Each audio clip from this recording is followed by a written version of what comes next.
I'm not crooked, you're crooked. This week on the show, I need to get this rear end dressed, bolted in.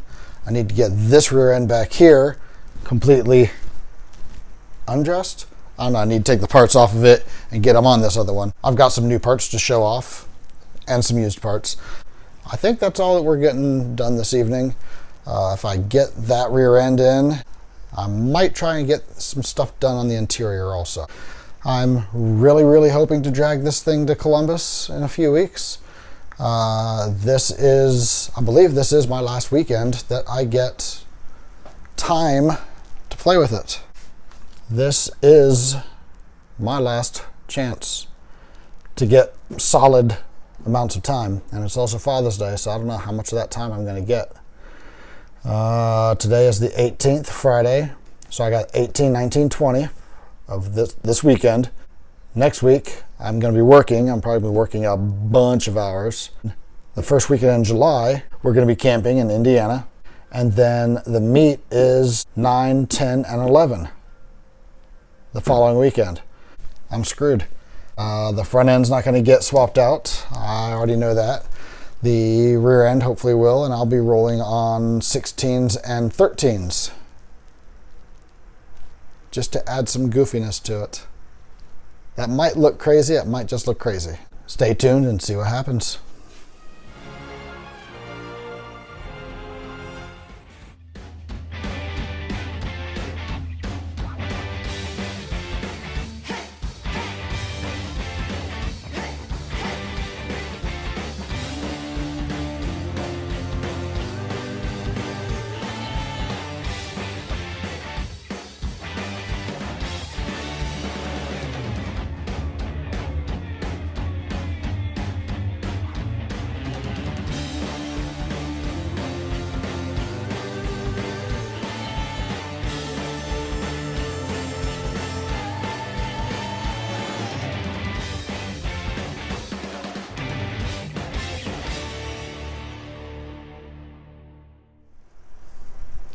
It has been well documented how craptastic these front fenders are.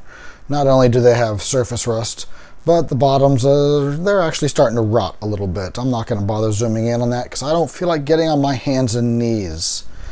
So, boom. I got a set, that's right, 2 of these, but those are for future use. That's right, I'm not putting them on, not anytime soon. And if I do end up having to put them on anytime soon-ish, I will probably put them in gray primer and shoot the stripes back on, because why not? It's stupid fun, right? The reality is those fenders are probably going to get mounted up on the wall and stay there until I attempt to paint this car. Yeah. There's a good chance I'm going to attempt to paint this thing sometime in the not too awful distant future. The next year or two. I'll probably want to cruise it looking like shit for a couple years, and then that's about usually when I get sick of them looking like this. And I'll go through and do something stupid and paint it and be disappointed, but still, it'll be painted. I'm still not sure what color. I really want to go black, but I don't know. I've got those fenders that came in. Those are a Guru special. Can't remember what he charged me for them, but they were cheap enough that my cheap self bought them. Then I got these in the other day. But these hubs are going to be the secret for the front disc brake swap. We call them the big boy brakes. While these are an aftermarket replacement, what they are for is 67 through 69 Camaro, 60 through 69 Corvair, Chevelle, Nova, probably another handful of cars, but all of the 60s and early 70s cars with drum brakes. That's the key, drum brakes. This hub goes on, and then you slide the drum over it. And then all the brake stuff is bolted onto the spindle. Pretend this is a front end, and all this is bolted to the spindle. Let's pretend there's brake shoes here also. And then the hub slides on and bolts on. That's how these ones work, which we will go over this later when they actually go on. And then when I do the brake swap, when I do the actual brake upgrade, I will definitely go over it step by step by step. But this is the main secret to this brake swap. Everything else is fairly late model. So I got these, came with bearings, which I'm not going to get to use. It does have bearing dust caps. There's some seals, which I don't think I'm going to be able to use those. It came with 2 hubs, a sheet full of stickers, score, a magazine, and a catalog. All this on eBay for $70, I think it was. Free shipping too. So I say, while that's not a screaming deal, that sure isn't bad. I've already explained I need to grind this off, cut it off, and mount it onto that rear end. Same thing over here. That's where the panhard bar goes. That also needs to go right about here-ish. Then, of course, other side. Now, the trailing arms, they bolt onto the coil spring bucket. Score. I don't have to worry about mounts. All I need to do here is cut these off carefully. If I'm going to damage something, I need to damage the axle tube, not this. Again, same thing over there. So I need to make detailed and accurate measurements. So I did this to help me figure it all out. Yes, this is the official letterhead. Yeah, sure. So I got notes to help keep my mind straight and to help limit the confusion. All numbers are center to end unless noted. This is the center line right through here, right there. That is the center line. So center to end, C to E, unless noted otherwise. Now something else I need to do here, I need to get the pinion specific angle, which I'm going to go for completely vertical, 0 degrees, and I need to repeat it on that one. That way, when I go and put these on, onto that rear end, I can get it at the right angle. Pinion angle means a lot. It can change everything about how a rear end behaves underneath a car. It can affect traction, it can affect binding, it can affect just literally everything about the axle and how it operates can be affected by having a bad pinion angle. I'm also going to have that slightly adjustable, but I need to start with having these at the right angle. When I put the pinion at 0 degrees, then I need to record what angle is the coil bucket's at and the panhard mount, again, back here. Right there. That one's not quite as critical. Center line of differential to center of coil brackets, or coil buckets. So I'm going to measure it here to the center of here. And then I need to do it on the other side also, of course. Center line of differential to panhard bar stud. So again, from here to here. Backing plate to backing plate, meaning measuring from here to here. Those are going to be different than on this one. We already determined that last week. Center of diff to backing plate, that'd be here to the backing plate. Center of coil bucket to coil bucket. So I want to measure from this one to this one. And basically what this is going to do, with all these numbers, I'm going to see if there's any variables. It will also help point out if a mistake was made. If one side is a little bit off from the other side, then I need to look and see what happened, where it got screwed up. If here's the thing that's not going to work, I thought was going to work. Josh gave me this piece. This is out of a Camaro, and we've gone over this before. It is the torque arm. What that does If you have it bolted on here like this, then the rear end can't do this. That's what that is supposed to do. However, the thing I did not realize is that there's not enough room underneath the car for this. In the drive shaft tunnel, it's a very, very small tunnel. It's a tiny car. So there's not enough room for a drive shaft and this big ass piece of metal. So what his plans was, because originally this whole project was one of his ideas that he was planning on doing. What his plan was just to cut the ends off and use the ends a piece of pipe, piece of tubing, something along those lines. I don't know that I'm even going to use it at all. I do have a couple ideas for quick and easy, dirty, cheap ideas on how to keep the pinion angle straight on this rear end and adjustable. I want the adjustability. If I'm going to custom make something, it's going to be custom and adjustable. It doesn't have to be easily adjustable, but adjustable. I'm thinking of rod ends or heim joints. We've all seen them. They got the little ball in them that moves around inside of an eyelet. I didn't even think of this. Josh stopped by today and we chatted about this. And he just said go to Tractor Supply, which even though this is a tiny town, it's a farming town.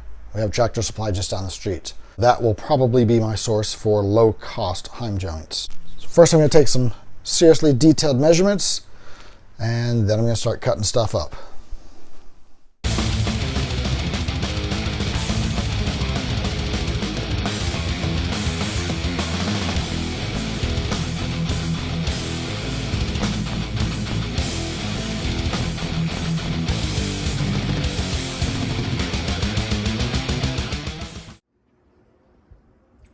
Surprise. I would have figured that this would have been centerline, or this would have been centerline, which agrees with that. Ignore how this moves like this, but this line is actually centerline.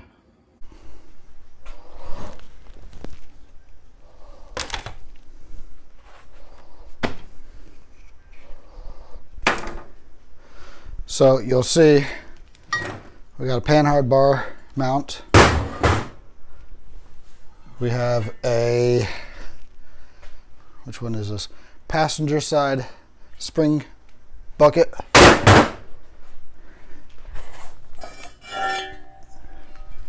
And a driver side one. That makes this officially crush weight. Yeah, I turned off the cameras. There's no point in watching that shit show. It didn't go nearly as smoothly coming apart as I had wanted it to. The welding didn't come out nearly as good as I wanted it to. Yeah, but like normal, there were some good welds. And then there was meme material. So instead we just fast forwarded to me spray painting. Because spray paint is life, right?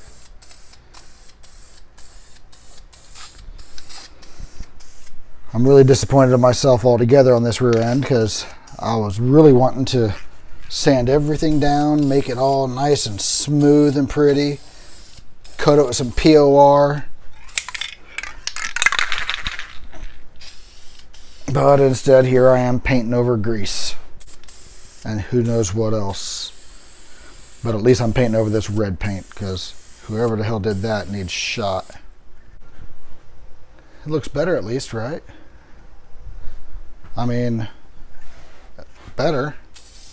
I think this has got a leak in it too. This brake line right here.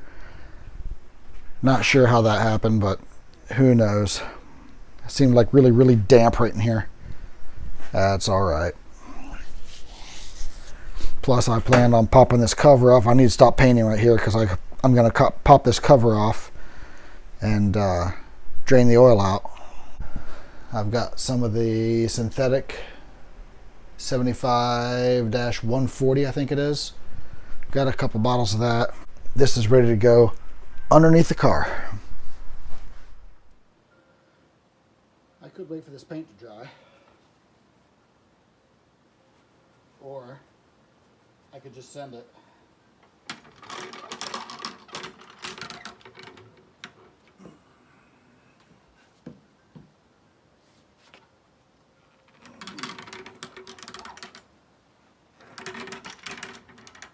I can still see some red paint. That red paint is hideous.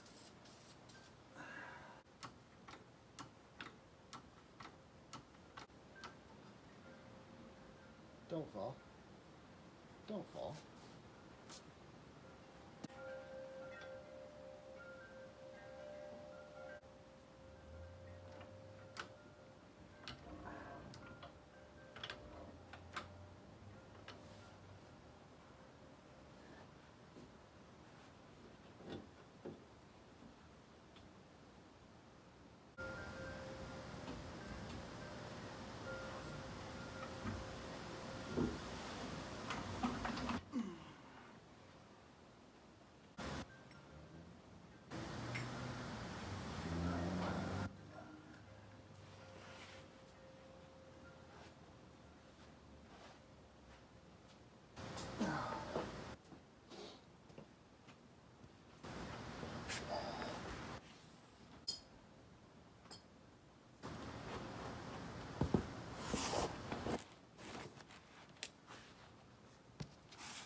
So how much fill do we want to talk about this evening? Because I've got quite a bit here. I'll give this a win. I like the 16s in back, and they're 13s up front right now. But nonetheless, I like that. That does look kind of hot. However, somehow, with all that careful measuring, when I welded the panhard bar bracket onto the rear end, somehow I didn't get it right. And that's not just a little bit, that's whoa. So right now I can wiggle the body back and forth over the rear end.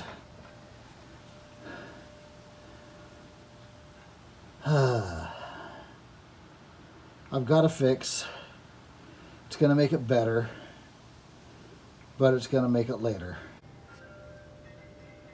Right now I can't take the floor jack out. If I do that, then the front of the rear end, the pinion, will drop down, and then that rolls the tires back and into the bodywork.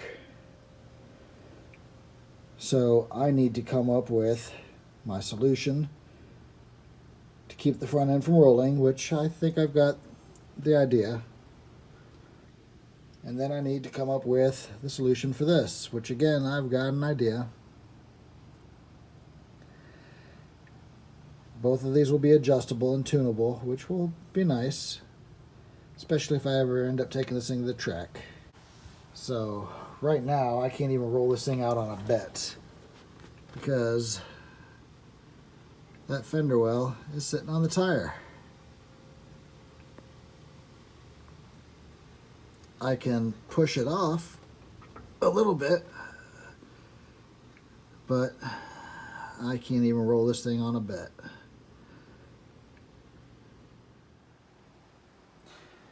And with that, it's not making it to the show. It's 3:15 in the AM.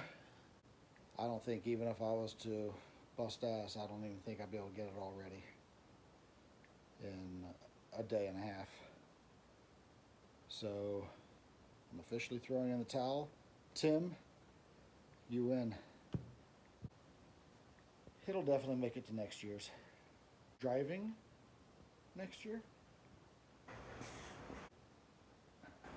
That's a big fail right now, and I'm going to go inside, take a shower, and cry.